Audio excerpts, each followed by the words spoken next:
Senhor Jesus, nosso divino amigo, benfeitor divino. Damos início, Senhor, ao nosso estudo desta noite, agradecendo a oportunidade deste encontro. Agradecemos, Senhor, a alegria que sentimos, a honra que temos de termos em nossas vidas a possibilidade de aprender sobre a vida espiritual. Como estaríamos, Mestre, se estivéssemos longe do Teu amor? Por onde estaríamos andando, Senhor, sem estes conhecimentos que nos esclarecem sobre quem somos, o que estamos fazendo neste mundo, o que devemos fazer para trilharmos o caminho que nos leva ao Pai?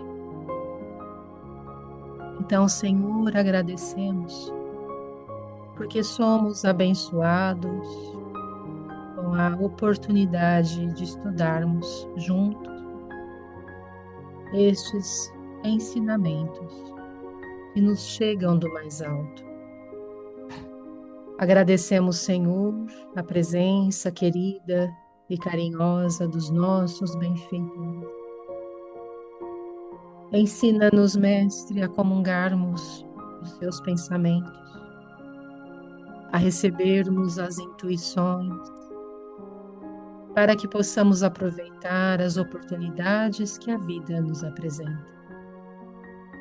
Oportunidades vindas das tuas mãos de amor e bondade. Agradecemos, Senhor, e pedimos que nos abençoe. Que abençoe o estudo desta noite, que envolva e inspire a Yuri, e que possamos todos aproveitar destes ensinamentos preciosos, colocando-os em prática em nossas vidas. Guarda-nos, Senhor, na paz do teu amor, hoje e para todo sempre. Assim seja.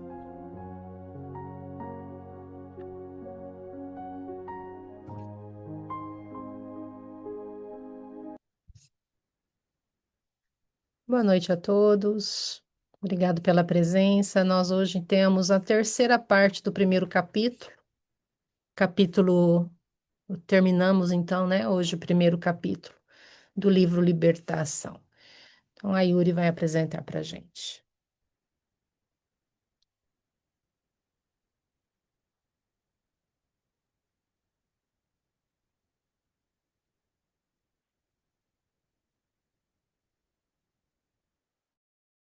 Antes? Não, Não.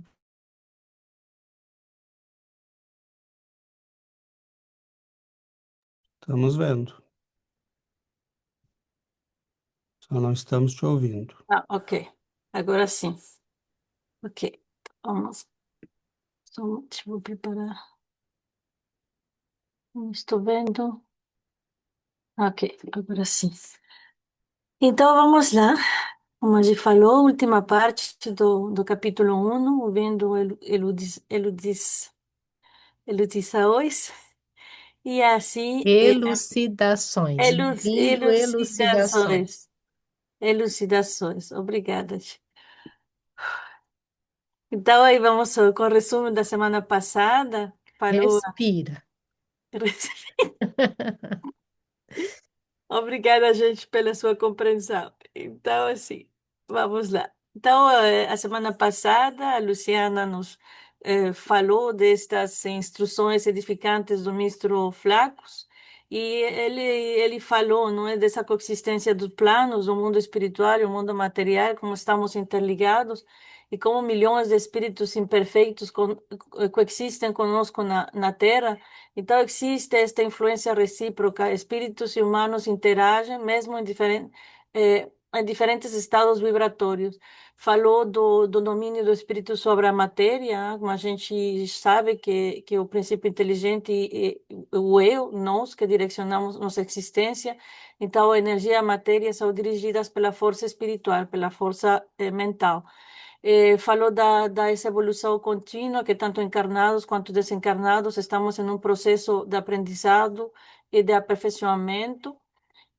Falou também sobre a obsessão e a revolta, de como espíritos rebeldes, apegados ao poder, à vaidade, continuam a influenciar negativamente a Terra após a morte, perpetuando conflitos e ignorância. E falou da única solução, que é o amor verdadeiro, não? Para toda esta revolta, para todo esse ódio que só leva a sofrimento e estagnação espiritual. Em, Deu instruções sobre as colônias de ódio desses espíritos, não? Que se reúnem, que formam colônias de ódio, de miséria moral, e que continuam aí lutando, disputando o controle da terra, e como eles fazem essas tentativas de sabotagem à evolução, não é? Manipulam as paixões humanas para impedir que o progresso espiritual avance, não? Eles corrompem os mecanismos da reencarnação, transformando-se em ciclos expiatórios e promovendo a discórdia contra os desígnios divinos. Falou também um pouco da visão distorcida que eles têm do inferno, que eles estão nessa energia, mergulhando assim nesse dolor e sofrimento, e isso les leva a acreditar como que é inferno. E terminou a sua parte falando que a morte é apenas uma transição e que nossa evolução depende das escolas morais e espirituais. E como uns avançam rumo à luz, outros estão nas trevas, não? E como a gente já sabe, que nos explica também Kardec no Céu e no Inferno, que o inferno não é um lugar, mas é um estado de consciência daqueles que continuam aí rejeitando a lei divina. Então, o sofrimento eh, quando é bem direcionado, é ferramenta de redenção. Essa foi a parte da semana passada, e aí eu começo a minha parte, continuando essas instruções do ministro Flacos, e ele fala, não, que nenhuma alma é perdida para sempre, e as almas decaídas não são uma raça sentenciada, mas são mais desencarnados em desequilíbrio temporariamente, mergulhados na insensatez. E no Evangelho segundo o Espiritismo confirma esta parte, não, falando que a maldade não é um estado permanente dos homens, mas ela se deve a uma imperfeição momentânea, e que assim como as crianças corrigem os seus defeitos, o homem mau reconhecerá um dia que seus erros e se tornará bom. Eu escrevi ali: o criminoso de hoje é o anjo de amanhã. E ele fala, não, que eles se misturam à multidão terrestre, exercem atuação singular sobre numerosos lares, administrações, e os interesses fundamentais das mais poderosas inteligências vemos em nossa sociedade. E no livro dos Espíritos, Kardec pergunta, não, essa é a famosa pergunta que todos conhecemos: se os espíritos influem em nossos pensamentos e em nossos atos. E a espiritualidade responde que sim, muito mais do que imaginais, influem a tal ponto que, de ordinário, são eles que nos dirigem.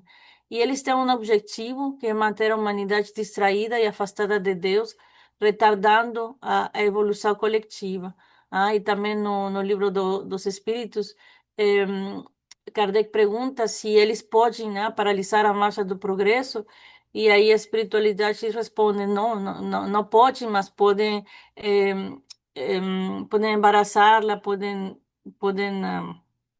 adiantar, adiantar. Então, para mim, o livro, não, o livro em si, ou essa parte, nos revela assim uma realidade é chocante, né? De certa forma, não? Os espíritos das trevas não estão confinados em colônias inferiores, ou assim somente sofrendo passivamente, pelo contrário, não? Eles estão aí ativamente infiltrados em nosso meio, trabalhando incessantemente para impedir o avanço do reino de Deus entre os homens.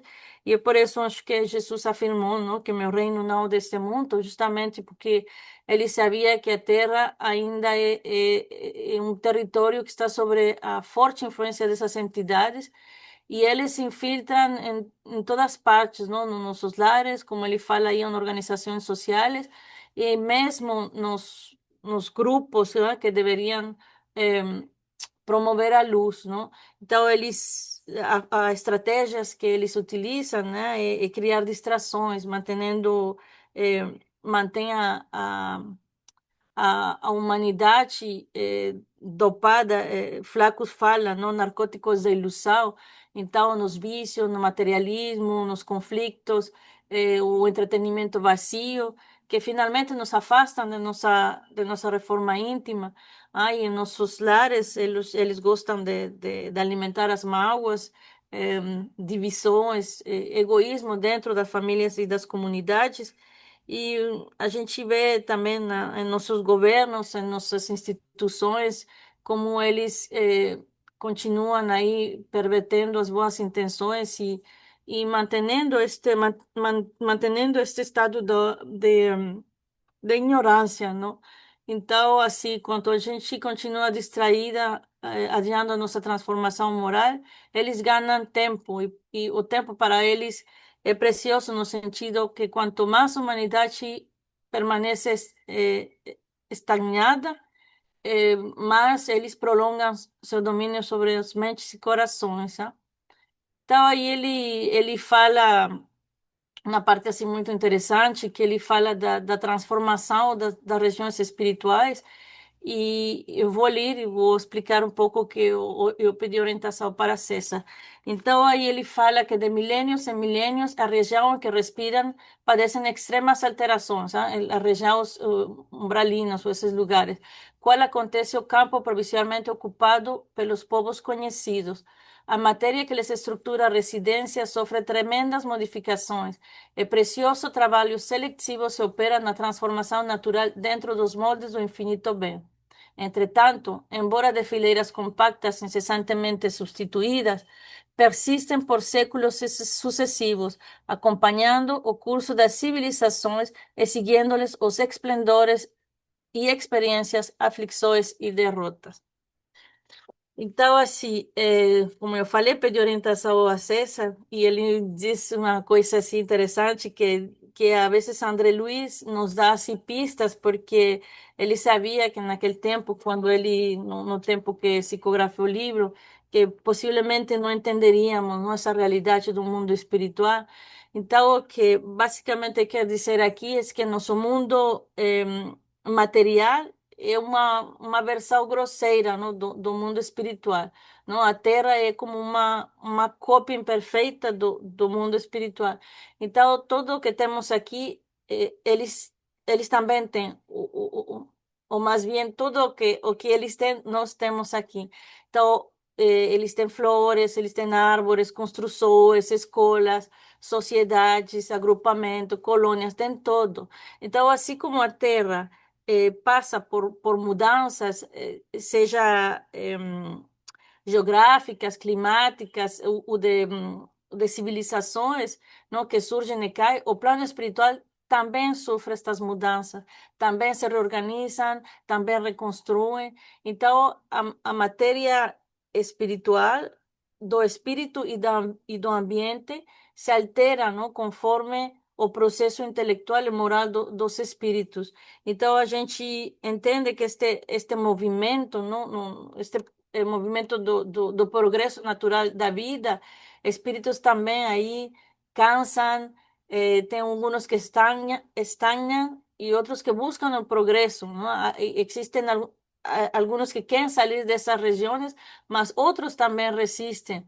Então, os espíritos que evoluem ascendem ao planos mais elevados, mas os espíritos que resistem permanecem nessas esferas inferiores por um certo tempo, não? E pode ser mesmo séculos, como vamos a ver mais adelante no livro.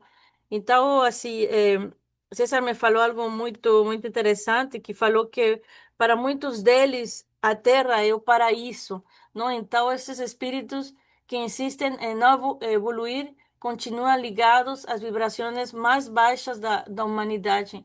Então, aproveitam de todas as fraquezas humanas, da guerra, do egoísmo, da ignorância.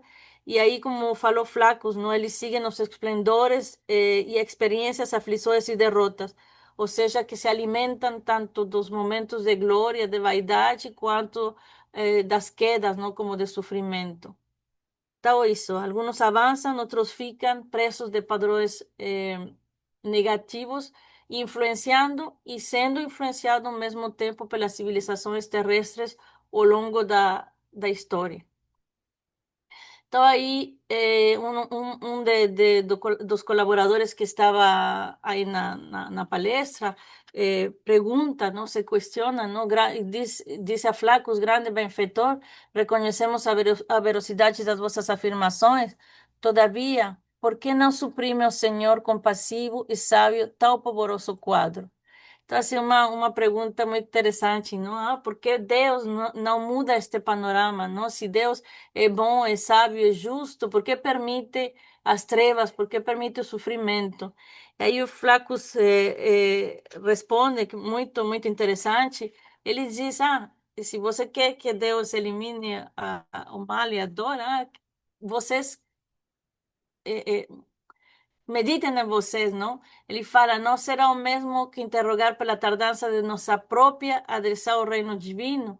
Sente-se o meu amigo suficiente iluminado para negar o lado sombrio da própria individualidade? Libertou-se, acaso se libertou de todas as tentações que fluem dos escaninos misteriosos da luta interna?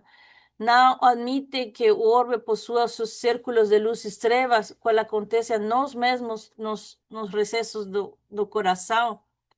Então, um pouco assim, não? Antes de questionar a Deus, devemos olhar para nós mesmos, não? Porque muitas vezes a gente trata o mal como se fosse a parte de nós. A gente logo diz, aqueles espíritos maus ou aqueles espíritos inferiores, mas, perdão, mas somos nós, espíritos imperfeitos, não tanto como eles, só que estamos num estágio diferente. Então, se o mal existe, é porque ainda carregamos dentro de nós o mal. E ali ele continua aí falando, a mesma resposta, e ele diz, não, a vida planetária é compelida igualmente a combater nos recônditos ângulos de si mesma. Quanto à intervenção do Senhor, recordemos-nos de que os estudos desta hora não se prendem aos aspectos da compaixão e sim aos problemas da justiça. Jesus nos falou, cada um segundo as suas obras. E no Kardec, no Céu e no Inferno, fala desta justiça de Deus. Ele diz que Deus que quer que o homem deva tudo a seus próprios esforços e seja o artífice do seu futuro, se é feliz e se o é, por mais ou menos tempo, só poderá reclamar-se a si mesmo, uma vez que o caminho do progresso está sempre aberto. Então, Deus respeita no seu livre-arbítrio, não? Ele não força, ele nos permite aprender com as nossas consequências. Então, se as almas sofrem, encarnados ou desencarnados, isso é uma consequência de nossos atos, não? E ele fala desta questão muito importante, não? Que nos outros, falando deles, e a humanidade militante na carne, não representamos senão diminuta parcela da família universal, confinados à faixa vibratória que nos é peculiar. Então, cada espírito não habita na dimensão que corresponde a seu nível evolutivo. Então, ele está lá, mas é um processo do aperfeiçoamento, do aprimoramento. E ele fala, ele continua, ele fala assim, não somos simplesmente alguns bilhões de seres perante a eternidade. Estejamos convencidos de que se o diamante é lapidado pelo diamante, o mal só pode ser corrigido pelo mal. Então, o mal gera seu próprio sofrimento. E ele fala, não? Funciona a justiça através da injustiça aparente, até que o amor nasca e redima os que se condenaram a longas e dolorosas sentenças diante da boa lei. Os missioneiros têm uma frase muito importante e fala, não? Enquanto não impere a lei do amor, a lei universal do amor, é indispensável que persista o reinado da justiça.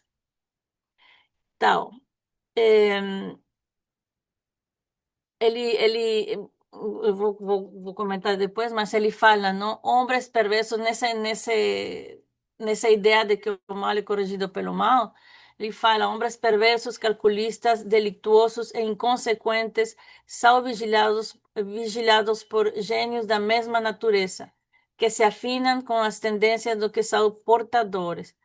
Emmanuel, no livro, ele fala que nosso Pai, o Pai Criador, que nos permite esse contato com os que nós chamamos agentes do mal, a fim de que vencermos o desequilíbrio em nós próprios, de modo a entrarmos na posse da luminosa felicidade do eterno bem. Então, é justiça que estemos aí é, nessa relação com nossos irmãos. E ele fala não fiquei aqui, desculpe. Yeah, desculpe, gente. Então, assim, minha interpretação, quando fala assim que o mal se corrige enfrentando, o mal se corrige pelo mal, o mal se corrige enfrentando as próprias consequências, que finalmente é a lei de causa e efeito, não? Então, a justiça divina age através dos sofrimentos temporários, o que ele chama injustiça aparente, até que a alma escolha se redimir por amor. Não? Agora, enquanto ele fala aí que homens perversos são vigilados por gênios da mesma natureza, o que ele nos está falando é a lei da afinidade, não? Indivíduos com as mesmas tendências negativas são acompanhados por espíritos, por entidades que vibram na mesma frequência negativa, e o contrário é o mesmo, não? Então, não é injustiça, finalmente é uma consequência natural da sintonia vibratória e que existe, não, entre as almas. Então, cada ser humano atrai companhias espirituais segundo seu estado moral. E assim, esta noção finalmente nos leva a refletir sobre a importância de cultivar ações e pensamentos positivos, de elevar a nossa vibração e, consequentemente, nos atrair essas companhias espirituais que são mais boas, não? Mais benéficas, sim, benéficas. E, e assim, eu não sei se depois a gente pode falar da interpretação, mas com César, mas se esses homens que são vigilados por essas influências, eh, va creando como un ciclo, ¿no? De sofrimento, de um ciclo de obsessão. Então, o mal vai alimentando-se com o mal. E esta dinâmica poderia pensar-se que é injusta também, mas, na verdade, é pedagogia. Quando ele fala que o diamante, assim como o diamante só é polido por outro diamante, a alma endurecida finalmente só compreende a dor, ou somente compreende o sofrimento quando o vive na própria pele, não? Então, é assim como o remédio amargo. E esta última parte ele fala que realmente nunca faltou proteção do céu contra os tormentos das almas endurecidas e ingratas. Em, mas os anjos guardiãos, não, os espíritos protetores, não se despreocupam dos titulados. No entanto, seria ilógico e absurdo designar um anjo para custodiar os criminosos. Tal é a lógica do merecimento, né, nas relações espirituais, não? A proteção ou a tutela conforme o comportamento moral de cada um é assim que é dado, não? A gente sabe que nossos mentores são mais elevados que nós, mas não são espíritos, vamos dizer, crísticos, não? Os mentores vão conforme a nosso adiantamento. Então, a gente vai melhorando, conforme melhoramos, vamos tendo esses espíritos que vão melhorando em rango. Então, é a responsabilidade individual e a importância de cultivar virtudes, não? A fim de atrair essas energias mais evoluídas. E ele fala algo muito chocante, na certa forma, mas assim, é uma batalha espiritual. Ele diz que hombres encarnados, de maneira geral, permanecem cercados pelas escuras e degradantes irradiações de entidades imperfeitas e indecisas quanto eles próprios, criaturas que lhes são invisíveis ao olhar, mas que lhe partilham a residência. Então, ele diz, em razão disso, o planeta, no entanto, ainda não passa de vasto crivo de aprimoramento, o qual somente os indivíduos excepcionalmente aperfeiçoados pelo próprio esforço conseguem escapar na direção das esferas sublimes. E aí uma parte do livro dos espíritos, não? Quando Kardec pergunta por que Deus permite que os espíritos nos excitem a amar, e falando desta interação, não? De que como estamos cercados por estas entidades, por estas irradiações, e aí falam, não? Desde que sobre tu atuam estas influências más, é porque nós atraímos com o desejo de fazer o mal. Os espíritos inferiores correm a auxiliar-nos no mal. Logo, que nós desejamos praticarlo. Então, ele fala, não só quando queiras o mal, podem eles ajudar-te para a prática do mal. Se fores propenso ao assassínio, terás em torno de ti uma nuvem de espíritos que te alimentarão no íntimo esse pendor. Outros também te cercarão, esforçando-te a influenciar para o bem, o que restabelece o equilíbrio da balança e te deixa senhor de teus atos. E é assim que Deus confia a nossa consciência a escolha do caminho que devemos seguir e a liberdade de ceder a uma ou outra das influências contrárias que se exercem sobre nós. Então, finalmente, somos nós. E ele continua falando, considerando semelhante situação, o mestre divino exclamou perante os juízes de Jerusalém: Por agora o meu reino não é daqui. E pela mesma razão, Paulo de Tarso, depois das lutas angustiosas, escreve aos Efésios que não temos que lutar contra a carne e o sangue, mas sim contra os próprios, contra os principados, contra as potestades, contra os príncipes das trevas e contra as hostes espirituais da maldade nas próprias regiões celestes. Então, a verdadeira luta não é contra as pessoas de carne e sangue, não. A verdadeira luta é contra essas forças espirituais das trevas que atuam todo o tempo nos bastidores da existência. Então, este texto, o livro nos convida a uma reflexão muito importante, não? Que quando a gente fica distraído com todo tipo de conflitos, seja material, sempre existe uma guerra silenciosa, não? Que acontece no plano espiritual, e aí é que nossas escolas diárias determinam se alimentamos as trevas, se continuamos para essa ponte, não? De luz ou algo melhor. E aí ele continua, dizendo que o império imenso das inteligências desencarnadas participam de contínuo no julgamento da humanidade.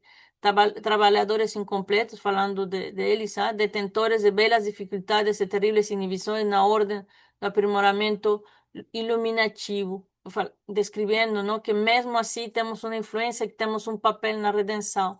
Ele fala: cabe-nos preparar recursos de auxílio, reconhecendo que a obra redentora é trabalho educativo por excelência.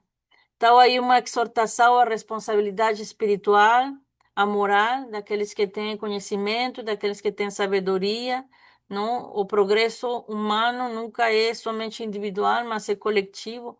Então, temos um papel aí importante na colaboração da ajuda com nossos irmãos maiores, que são nossos benfeitores, em ajuda a nossos irmãos mais necessitados.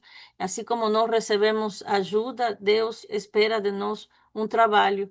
E San Agostinho, São Luís São Agostinho, no livro dos Espíritos, fala, ele exorta, não, a esses homens dutos, instruir a vossos semelhantes.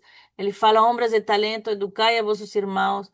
Ele diz uma coisa muito bonita, de não imaginar que obra faceis desse modo, a do Cristo, a que Deus vos impõe, para que pergunta, ¿no? ¿Para qué vos otorgó Deus a inteligência, o saber, sino para o repartirdes com os vossos irmãos, sino para fazer de que se adiantem pela senda que conduz à bem-aventurança e à felicidade eterna. Então, a gente, se tem conhecimento, se tem amor, ajuda, podemos ajudar a nossos irmãos. Ele fala Jesus, o fermento divino. Falou de Jesus como ele é esse transformador espiritual, não? Que seu sacrifício, o sacrifício do mestre, age como um fermento, não? Elevando a toda a humanidade. Ele fala que Jesus é doador da vida eterna, que ele nos oferece essa sublimação pela via do amor. E fala de como ele faz, não? Ele faz esse foco na mudança interior e que a verdadeira obra salvacionista permanece radicada ao coração. Então, é o amor. O reino celeste não depende de compromissos externos. É preciso de boa vontade, de renúncia, de serviço ao próximo. E assim, não Jesus transformou o mundo, transformou os corações. E qual foi o método dele? O amor, não? O serviço na prática. E aí eu me lembrei dessa frase de Jesus que fala, não? Eu vim curar eu não vim para curar os sãos, não? Que a gente entende que ele vem por todos nós e por nossos irmãos que estão nessas zonas umbralinas. E, finalmente, ele fala do nosso papel na transformação espiritual. Ele diz que sem um esforço personal na obra de bem, a obra regenerativa será adiantada indefinidamente, compreendendo-se por precioso e indispensável nosso concurso fraterno para que irmãos nossos, provisoriamente impermeáveis no mal, se convertam aos desígnios divinos, aprendendo a utilizar os poderes da luz potencial de que são detentores. Então, somente o amor sentido, crido e vivido por nós provocará a eclosão dos raios do amor em nossos semelhantes. E aí me lembrei do Alcione, no livro Renúncia, que ele fala exatamente de isso, não? Ela fala que a mensagem de Cristo precisa ser conhecida, meditável, sentida e vivida. Neste âmbito de aquisições, não basta estar informado. Tal é a prática, não? Cada um deve contribuir ativamente. E se a gente espera assim uma força externa, então aí isso nunca vai acontecer. Então é através do amor praticado, incluso aqueles que estão nesses estados criminosos agora, eles são todos filhos de Deus e possuem essa essência divina dentro de si que um dia, não, um dia vai brilhar a essa luz como nós mesmos também faremos um dia, não? Então, ele fala aí que sem polarizar as energias na alma na direção divina, ajustando-lhes o magnetismo ao centro do universo, todo programa de redenção é um conjunto de palavras pecando pela improbabilidade flagrante. Então, esse polarizar as energias da alma na direção divina e alinhar a nossa energia com Deus, com Jesus, com o divino, porque sem essa conexão, a redenção vai ficar só no discurso, não? Tem que ter obras, tem que ter ação. Então, alinhar nossos pensamentos, sentimentos com Deus, com essa lei maior, e assim, não? Sintonizar a frequência, a boa frequência espiritual do bem. E aí termina minha parte, termina o primeiro capítulo, e aí eu peguei uma parte de um, eu não me lembro que livro, porque eu estava abrindo muitos, mas fala assim, não? A libertação é conquista interior, alcançada por quem supera as sombras do orgulho e do egoísmo, erguendo-se pela compreensão e pelo amor. Isso. Obrigada.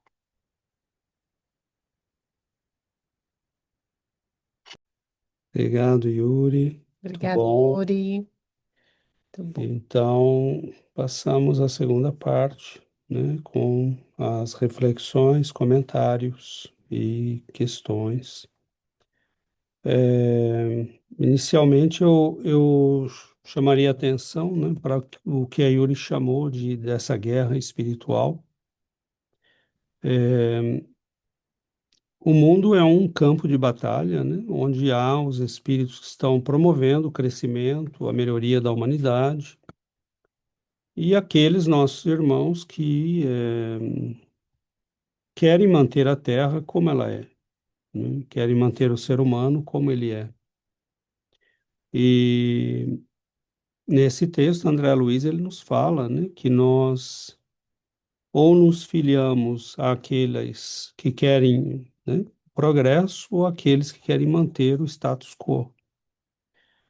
No entanto, quando nós nos filiamos a uma corrente ou a outra, nós nos submetemos às inteligências que coordenam esses dois campos.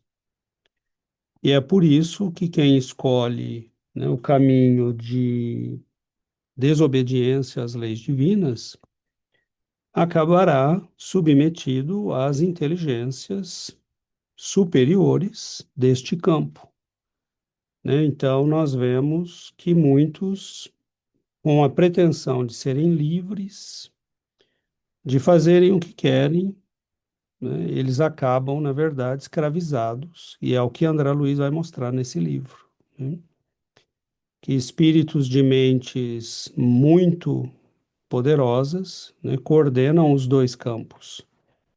Só que enquanto de um lado você tem mentes superiores, né, te puxando para cima, te estimulando ao progresso, e como o texto do Céu e Inferno, né, que é muito apropriado, Deus quer que nós sejamos, que obtenhamos pelo nosso próprio esforço, né, o crescimento. E esses espíritos no campo do bem, eles nos estimulam a isso, né? E eles procuram influenciar a humanidade para o progresso, eles reencarnam para fazer avançar as coletividades, né? Então, os grandes movimentos literários, políticos, artísticos, que acontecem na humanidade são normalmente patrocinados por esses espíritos. E movimentos políticos, né, opostos, né, fascistas, comunistas, nazistas, como nós vimos no século XX, por exemplo, são movimentos claramente patrocinados por esses espíritos, né, violentos, retrógrados, que querem a manutenção da humanidade no estado em que eles possam continuar controlando as coisas, né? Eles não visam os planos superiores. A Terra é o objetivo deles. Por isso, eles seguem de perto o que se passa na política do mundo. Eles querem influenciar os destinos do planeta, das nações. E como nós somos ainda majoritariamente inferiores, né, eles acabam tendo uma predominância muito grande ainda, né, no nosso planeta. Nós vemos que, né, não precisa falar, né? Basta ter um pouco de lucidez para ver que nós estamos num momento, né, de grande perseguição a tudo que é bom, de grande ataque, né, à religião, ao cristianismo, sobretudo, né? Todas as religiões são autorizadas, menos a do Cristo, né? Todas, né, são aplaudidas, menos a do Cristo. Então, nós vemos que a questão é realmente com Cristo, né? Porque ele significa a verdadeira mudança. Então, são espíritos que estão, sim, em contato permanente com a Terra, influenciando políticos, políticas, partidos, movimentos religiosos, infiltrando-se nas religiões, né? Descaracterizando as religiões, né? Tirando delas os elementos de crescimento e renovação espiritual, transformando-as em cultos vazios. Então, e do outro lado nós temos espíritos trabalhando, né? E como quase sempre esses espíritos trabalham em silêncio, nós achamos que eles fazem menos, né? Na verdade, não. Ninguém percebeu os 75 anos de vida do Chico Xavier, né? Só que ele deixou depois dele uma multidão de pessoas trabalhando, estudando, né? Centenas de livros. Na Europa do século XX se encarnaram grandes espíritos, né? Só no catolicismo nós temos dezenas, né, de grandes missionários que trabalharam na Europa. E no mundo, né, no mundo todo, eles nasceram, trabalharam. No Brasil são centenas, né, de grandes missionários. E com certeza em todos os países. Mas o mal faz mais barulho, né? O mal quase sempre aparece mais, porque ele faz mais barulho, ele tem mais publicidade, ele tem mais gente trabalhando para ele, né? Então é uma luta. Agora, como a Yuri ressaltou, a escolha é nossa, né? A escolha é nossa. Então, ou nós nos filiamos a uma corrente ou nos filiamos a outra. Quando você escolhe o mal, né, você acaba submetido a essas inteligências. E aquilo que para você parecia liberdade e vida boa acaba virando escravidão e sofrimento, né? Por isso ele diz que o mal corrige o mal, né? Porque você vai se submeter, é como entrar num grupo de bandidos ou entrar para a máfia, né? No início você acha muito legal, né? Mas a hora que você começa a ver que ali tem regras muito estritas, que tem quem manda em você e que a tua vida não vale nada se você não obedecer, aí você começa a perceber que se deu mal, né? Mas aí muitos já estão lá dentro e para sair leva tempo. Bom, então abrimos a palavra para mais participações.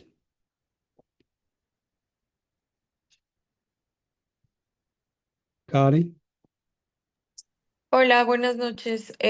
Yo tengo una duda sobre la semana pasada en el estudio en español estudiamos sobre que cada persona está acompañada con un ángel de la guarda. Gracias.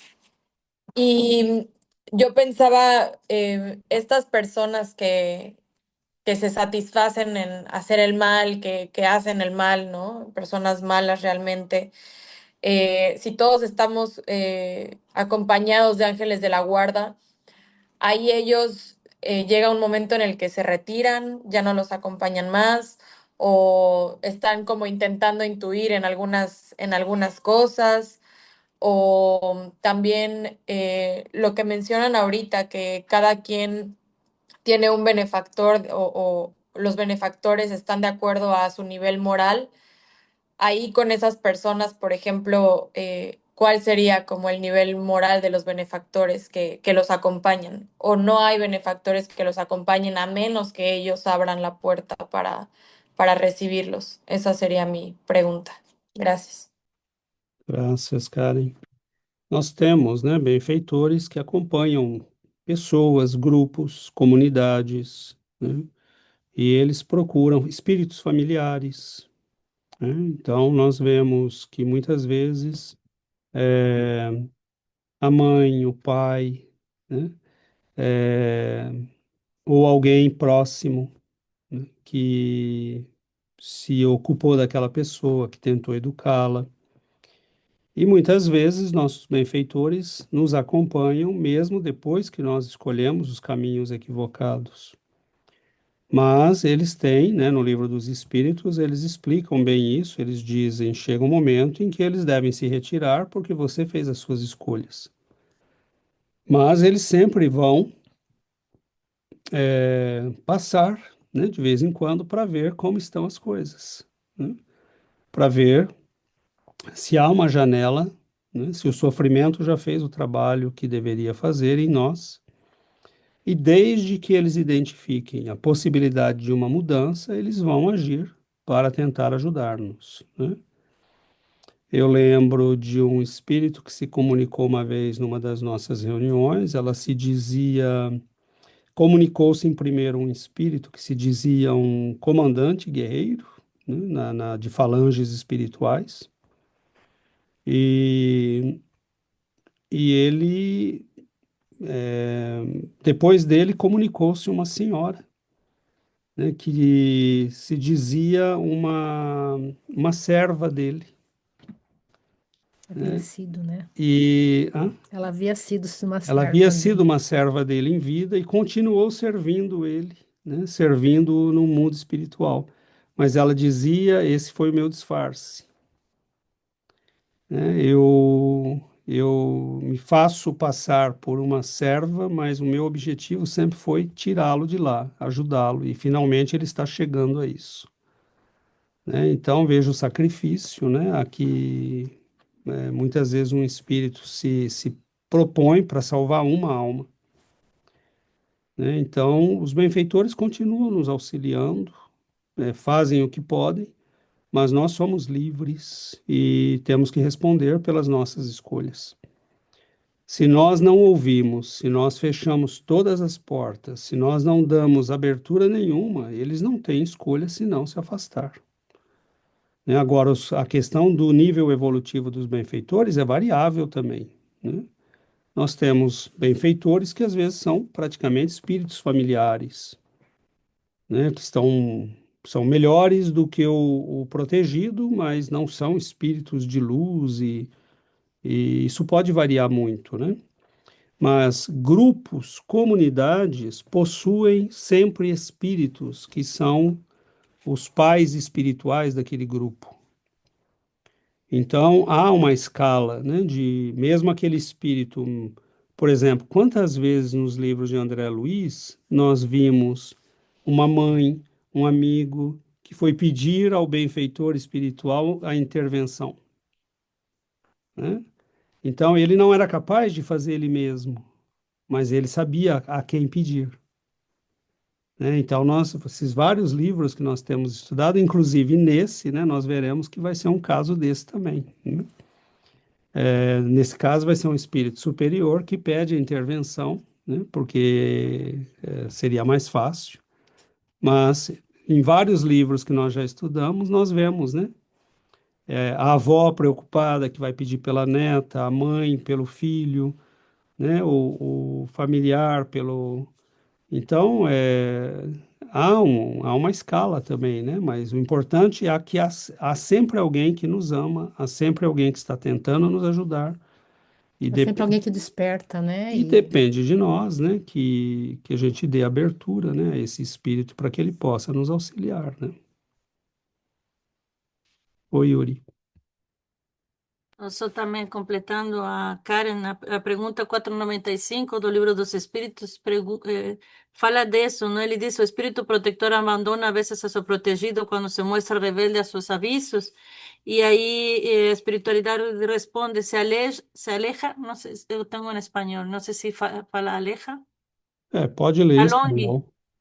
ok, se aleja quando vê que são inúteis seus conselhos e que es más imperante o deseo de sufrir a influencia de los espíritus inferiores, pero jamás abandona del todo, y siempre le deja oír su voz, escuchar a su voz.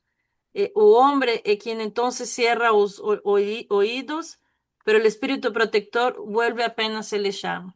Tá? E tem uma resposta longa que é muito bonita. 495. Obrigado, Yuri. Perfeito, é isso aí mesmo. Obrigada. Bom, É, eu acho, aproveitar que está aberto, vocês se surpreenderam com esse tipo com essas informações, esse capítulo?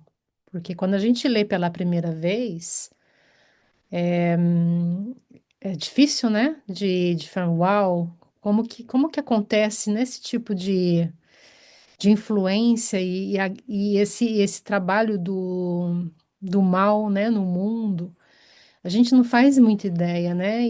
Assim, ter acesso a esse tipo de texto para que a gente tenha conhecimento do que acontece e que não são vistos pelos nossos olhos, né? Tudo que acontece no mundo invisível, é, é de extrema importância que a gente esteja atento a tudo isso, né? Porque eu era, né, antes de estudar de estudar como nós estamos estudando agora, a gente já vai conhecendo aos poucos as coisas como funcionam, né?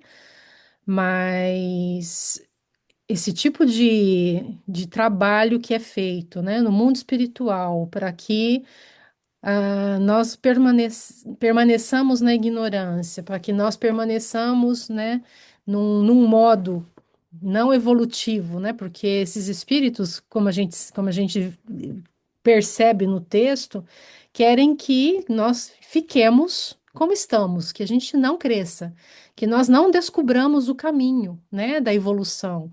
Eles querem manter o domínio sobre nós, sobre a humanidade. E é, é uma luta muito dura às vezes, porque nós estamos lutando com forças, né, muito poderosas. Existem espíritos, assim como existem os espíritos bons e que trabalham para o bem da humanidade, existem inteligências muito poderosas trabalhando para nos manterem no caos, para nos manterem na ignorância.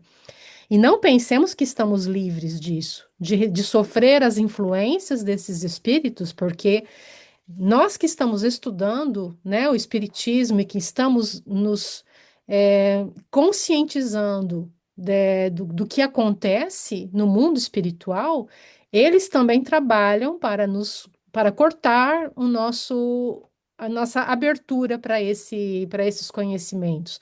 Eles trabalham para nos afastar. Eles trabalham para nos envenenar. Então, nós temos que tomar muito cuidado, porque nós que fazemos reuniões mediúnicas e que temos acesso ao que esses espíritos planejam, acesso, assim, entre aspas, né? Porque é lógico que a gente tem uma noção muito vaga do que acontece, mas a gente tem uma noção. E eles vêm e eles tentam influenciar nós aqui que participamos, né? Porque nos jogar contra o espiritismo, jogando-nos contra o que estamos aprendendo, colocando dúvidas nas nossas mentes, porque eles influenciam as nossas mentes, eles influenciam a nossa forma de pensar. Então a gente precisa estar muito atento com tudo isso, porque é uma luta, eles querem tirar Jesus das nossas vidas, eles querem tirar Jesus, o acesso que Jesus tem nos nossos corações. Eles não se felicitam com isso. Então, quando eles encontram alguém que está estudando, que está se abrindo para a luz do Cristo, eles fazem o trabalho para fechar esse acesso. Então, é algo muito importante, a gente precisa ter muita consciência disso, porque, como diz no texto, ou a gente se conecta, né, com as inteligências do bem, ou as inteligências do mal têm acesso a nós. Então, tenhamos essa consciência para que a gente se proteja, porque senão a gente acaba sendo levado embora. Nós já repetimos aqui várias vezes. Nós fomos levados para longe do Espiritismo quando tínhamos um trabalho muito bonito no Brasil. O César fazia estudos, fazia palestras, e ele foi aos poucos sendo levado embora, e eu não percebi. Nós estávamos no início do nosso casamento, veio o dirigente do nosso centro falar conosco. Deu a ideia de que o César estava se afastando e eu não percebia. Eu falava, bom, ele está estudando, está prestando, está tentando outras coisas e eu não percebi o perigo. E nós fomos para bem longe do espiritismo sério, né? Então, não pensemos que podemos nos estar livres disso, porque nós não estamos livres. Se nós não prestamos atenção, nós podemos ser muito envolvidos por essas energias, essas forças do mal. Daniel? Hoje, isso que você falou fiquei pensando, uma boa analogia é como se fosse uma correnteza no mar. Se vocês já passaram por isso, que quando você entra no mar e aí você vai indo. Aí quando você vai voltar, quase sempre você está bem mais longe do que você tinha, do lugar que você tinha entrado e você nem percebeu, né? E para mim esse foi um dos aspectos que mais me chamaram a atenção, né, sobre essa influência que a gente está mergulhado, por mais que nós estamos estudando, né, nós pertencemos a essa guerra, né? A gente está aqui no meio. E um ponto que a Yuri falou e que me chamou muita atenção é quando perguntam por que Deus deixa isso acontecer. E aí que vem o não julgamento, né? A gente fica, de repente, vê uma pessoa, por que que ela tá fazendo isso? Por que que eu não sei o quê? E esse não julgar é uma coisa que a gente faz isso naturalmente, né? A gente também precisa ficar muito atento. Antes, a gente tem que olhar para nós mesmos, né? Quem somos nós para julgar, né? O que o outro está, a dificuldade que o outro está passando, né? Que isso é uma forma também de certa forma de nos conectarmos com uma energia, com uma vibração inferior, né? Então, realmente a gente está numa casca de banana a todo instante, né? Então, eu gostei bastante. Aliás, eu até que eu não sei se essa pergunta que eu vou fazer agora se tem a ver com esse capítulo. Se não tiver, acho que de repente a gente pode já jogar para um outro, mas naquilo que a Yuri escreveu lá do criminoso anjo, sabe? Aquela setinha, é uma questão que eu sempre tenho sobre Lúcifer, que eles falam que é um anjo caído. E- mas eu fico confuso em relação à nossa evolução, né? Que nós nunca voltamos, né? É, como é que explica-se então Lúcifer? César, se você achar que isso vai levar para um outro lugar, a gente pode, depende, a gente pode conversar depois, mas eu fiquei, quando a Yuri fez esse gráfico, não sei porque me lembrou sobre isso. Explique, explique. Eu estava rindo porque eu vi a cara da Yuri falando. Na verdade, Daniel, a história de Lúcifer vem da Bíblia, né? Se eu não me engano, está em Isaías. E o Ezequias, não lembro agora. E ele é anunciado como um anjo que se rebela contra Deus. Agora, a gente não pode esquecer, né, que a tua questão ela parte de um pressuposto que é o da igreja, né, de que os anjos foram criados anjos. Então, como é possível que um anjo se rebele tendo sido criado anjo, né? Agora, o sentido do texto da Bíblia, na verdade, assim como a história de Adão e Eva, é uma lembrança do que se passou no passado, né, desses espíritos, dessas civilizações. E eles chegaram a um ponto de evolução como o nosso, em que eles tinham uma inteligência hiperdesenvolvida. Imagina, hein? Nós estamos agora desenvolvendo inteligência artificial. Imagina onde estava a civilização de Capela quando o processo de imigração começou, né? Não é imigração, é degredo, né? Então, esses espíritos são o que são hoje na Terra. Por exemplo, você imagina alguém como um Elon Musk, ou o Zuckerberg, ou o cara da Amazon, ou os caras que estão na política da Europa, dos Estados Unidos, da OTAN, e de repente começam a fazer um pouco o que eles estão fazendo, né? Nós vamos criar um mundo à nossa imagem e semelhança, né? Muitos deles, por exemplo, gente como Macron, a chefe lá, a van der Leyen da União Europeia, são pessoas que não querem saber de Deus, eles querem um mundo que seja criado por humanos, para humanos, um paraíso na Terra.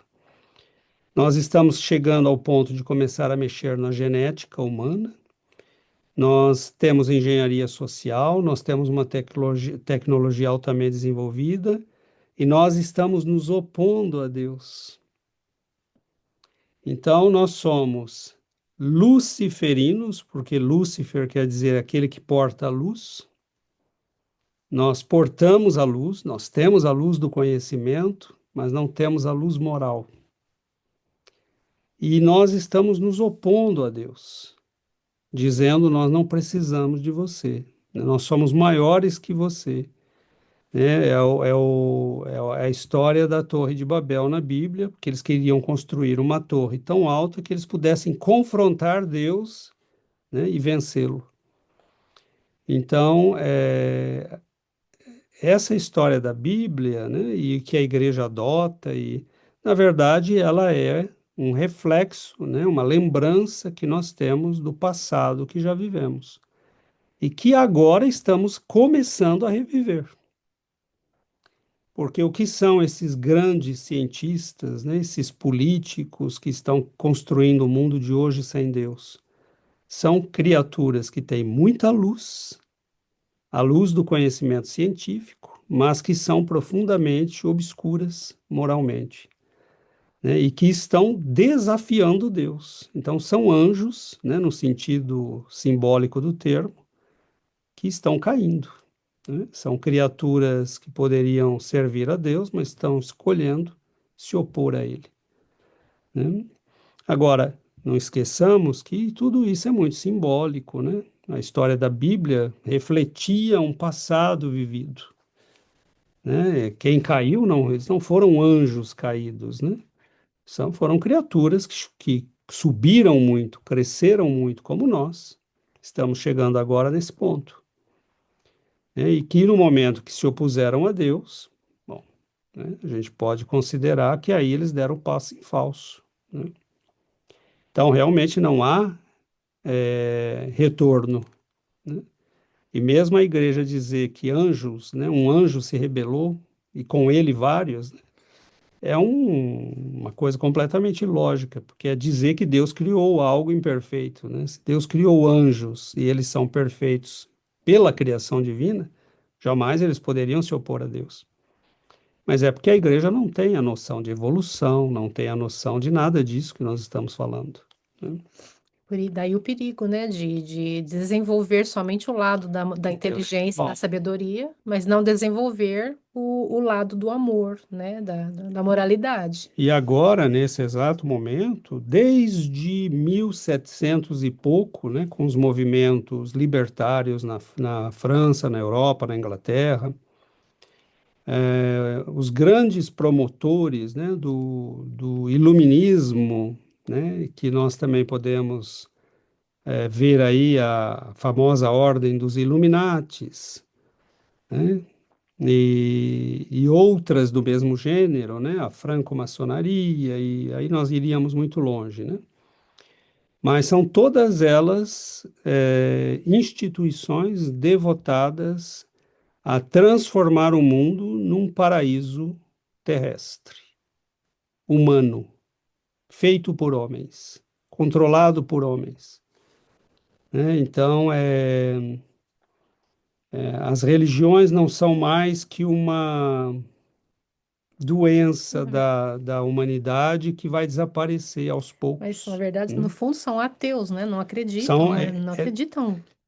teoricamente, eles são ateus, mas o problema é que o desvio é tão grande que eles, a força de se oporem à religião e ao Cristo, em muitas dessas instituições, eles passaram a servir a Lúcifer.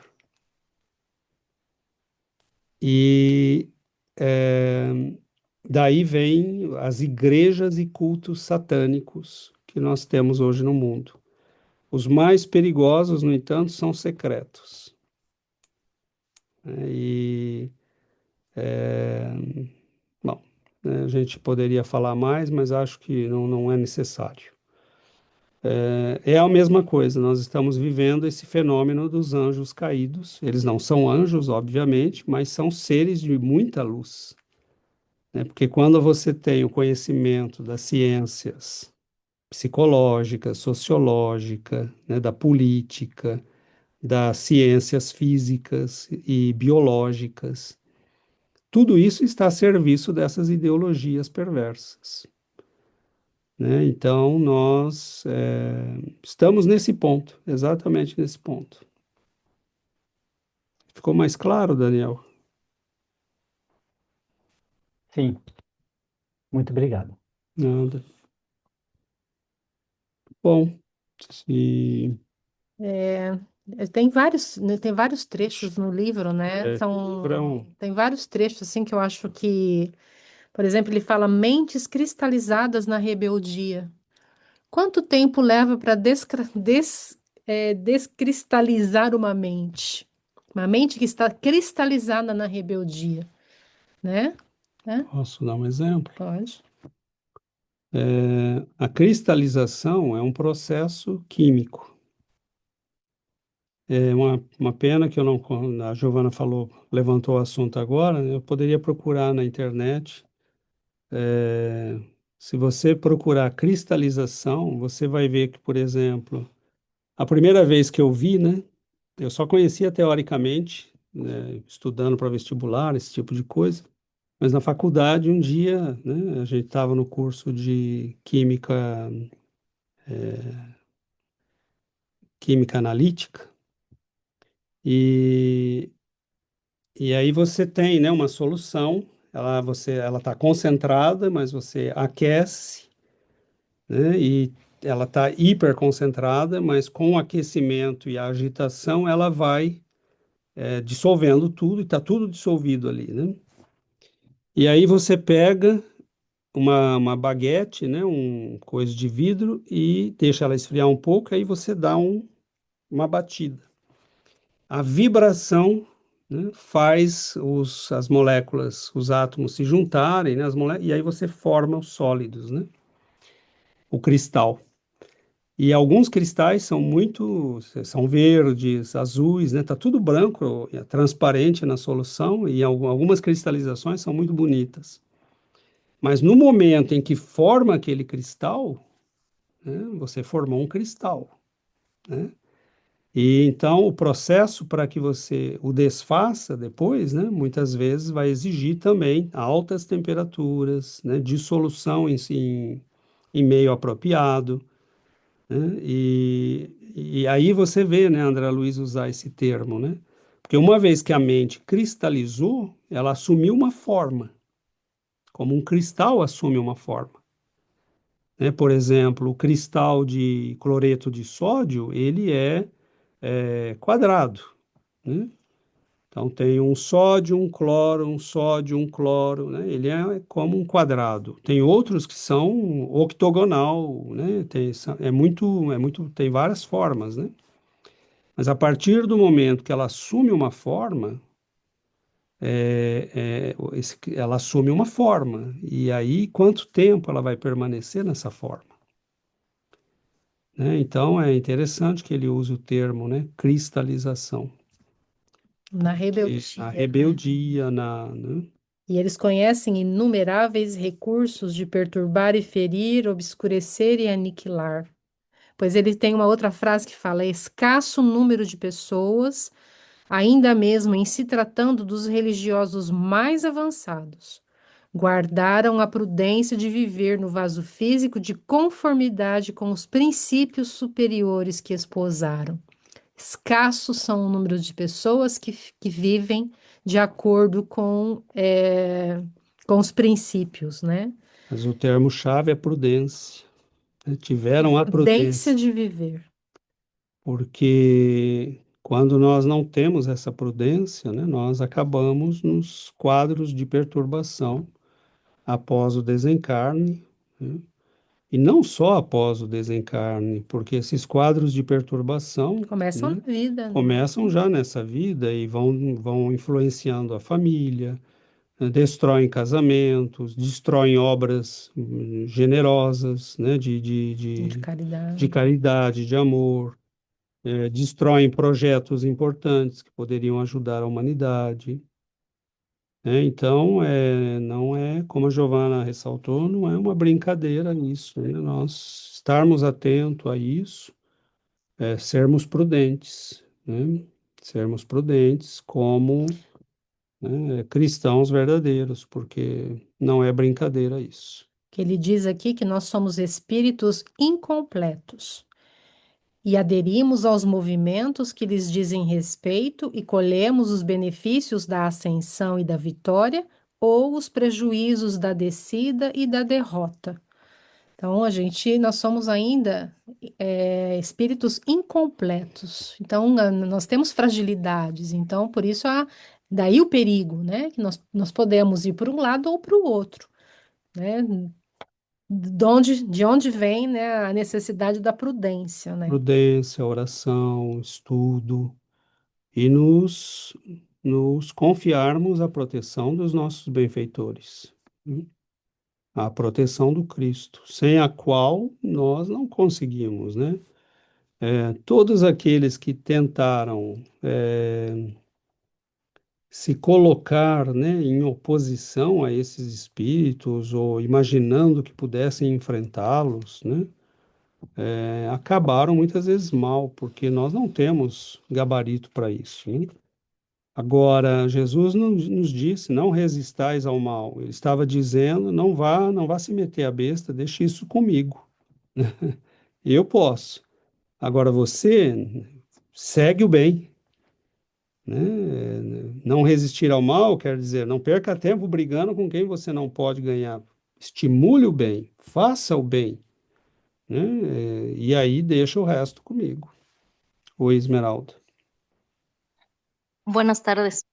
Sí, Olá. me hace reflexionar mucho este texto, esta lectura, porque continuamente, muchas veces con mi esposo le digo, vamos a hacer oración por compañeros del trabajo, a veces que se portan medio mal, y dice, es que tú no, es que yo tengo la esperanza de que cambien, y no sé por qué yo veo, como se comentaba hace unos momentos, que son espíritus muy buenos, muy brillantes y de mucha luz, pero están opacados, está escondida esa chispa divina.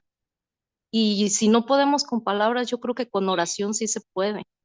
Ejemplo ahorita con este señor de Trump que está con todo esto, muchos dicen, es que es esto, es aquello, y Señor, haz oración y a él le llegará esa oración y quizás sea lo que le hablan de su corazón. Yo tengo la esperanza muy en mi interior que el mundo va a cambiar. Creo que estamos en un proceso muy difícil, como dicen, la tierra está en parto, y yo creo que es así. Y vemos como que nunca, nunca, pero yo en mi interior digo, es que simplemente en los textos sagrados se dice, a, a Dios no le gustan los hombres tibios. Y aquí viene eso, o sea, el que esté muy en la oscuridad, puede ser que más adelante sea el que está en la máxima luz y ayude muchísimo, muchísimo a su prójimo, pero es de paciencia y oración hacia ellos, porque si más los agredimos, si más los tratamos mal, pues más sus obsesores se les van a juntar ahí, ¿no? Exatamente, Esmeralda. Sobretudo porque nós não estamos em disputa para conquistar esse mundo, né?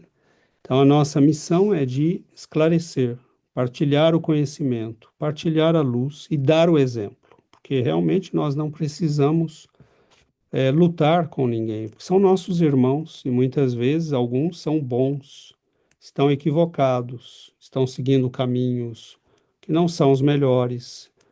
E o nosso papel é partilhar a luz, partilhar o conhecimento, né?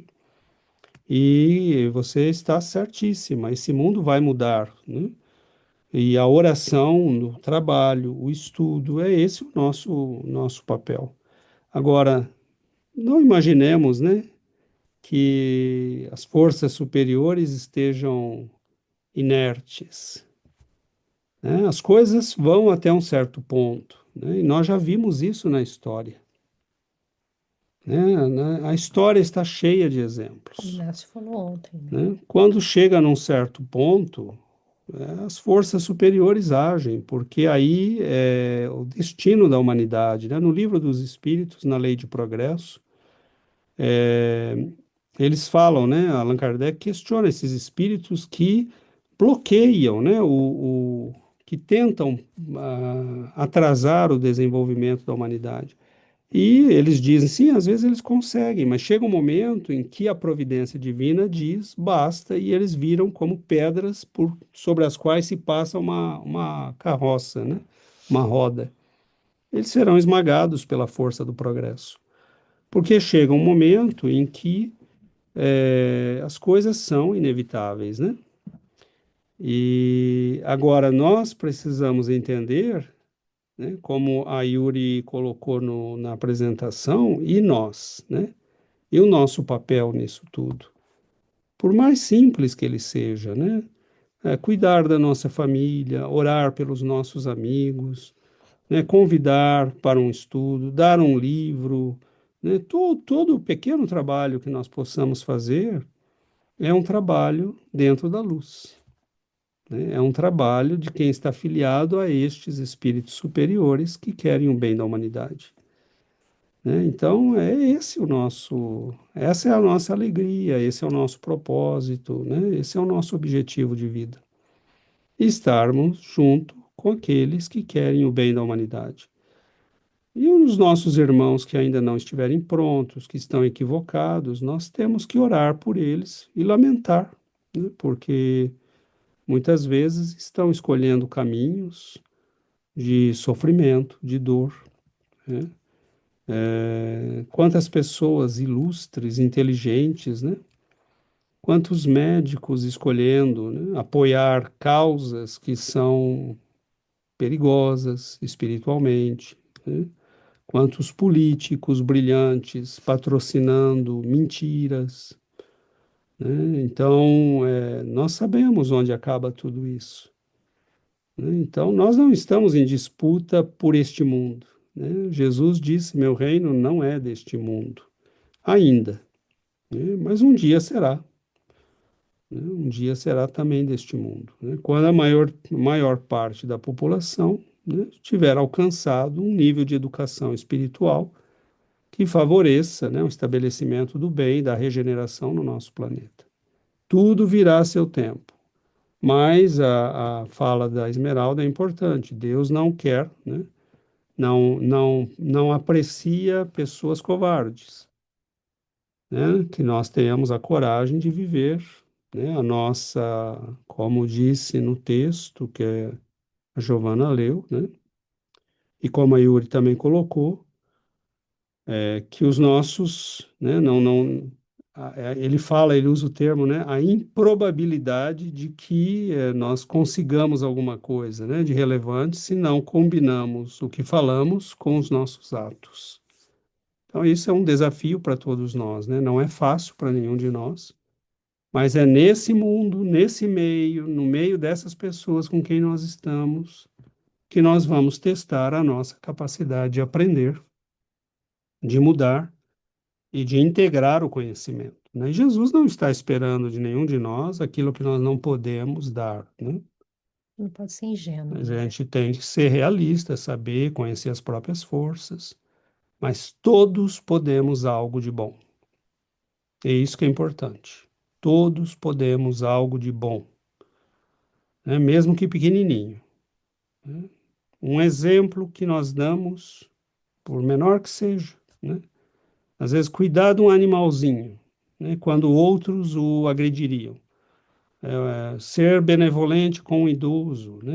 Enfim, qualquer gesto que mostre o Cristo, né, é um gesto que nós estamos fazendo em nome da luz. né? E confiemos nos benfeitores, confiemos nos espíritos superiores, né, que eles não nos deixam, eles nos acompanham, eles acompanham o progresso da humanidade, eles trabalham, eles se esforçam, né? Muitos deles reencarnam, né? Então, prossigamos, né? Prossigamos. Eu acho que a doutrina espírita é maravilhosa porque é essa luz de esperança, né, que nos mostra que mesmo os mais maus um dia chegarão também, né, a Deus, encontrarão o caminho do bem. Muito bom, meus irmãos, então nosso tempo se esgotou. Vamos então finalizar a nossa reunião de hoje.